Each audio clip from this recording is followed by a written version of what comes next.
میں تو کب بڑا ہو گیا ہوں، میں تو 20-30 سال پہلے بڑا ہو گیا ہوں، حضرت ایک چھوٹی بچی کی نماز کا اتنا خیال کر رہے ہیں، میں تو نماز پڑھ سکتا ہوں۔ اللہ کے فضل سے اب تک وہ آٹو مین نمازی۔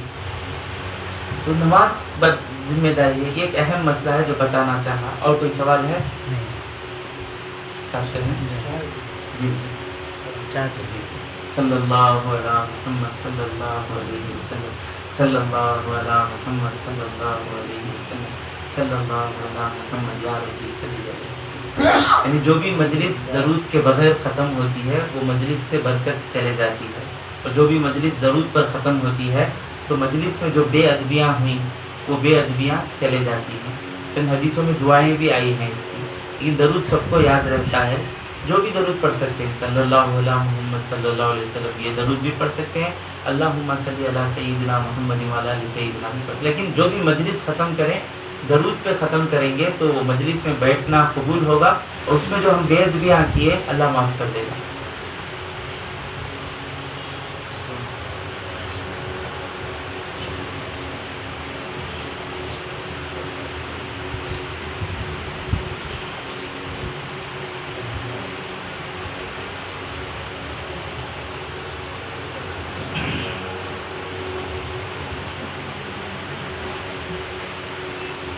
نماز پڑھیں گے زور کو آ کو گھر کو پہلے پڑھیں، تمہیں تو چھوٹے ہیں، تمہیں کون سی اسکول بیٹے آپ کو فوراً پہلا کام کیا کرنا ماں زہر پڑھ لینا۔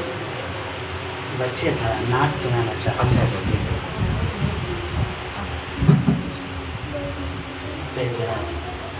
جی جی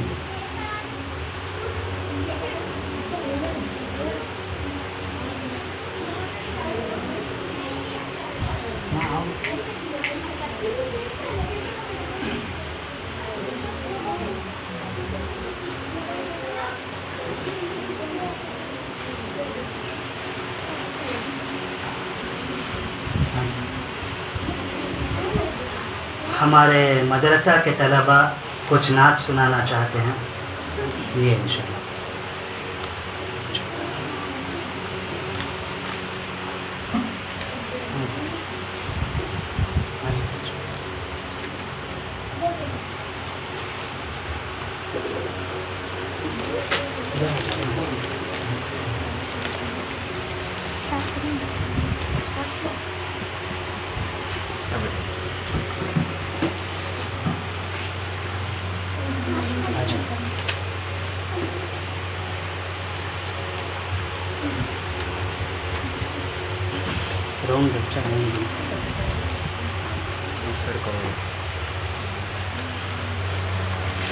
ذرا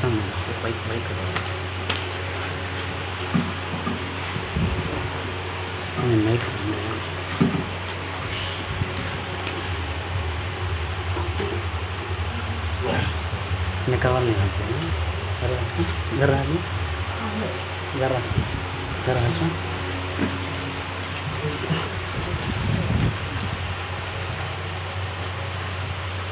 أعوذ بالله من الشيطان الرجيم بسم الله الرحمن الرحيم حسبي ربي جل الله ما في قلبي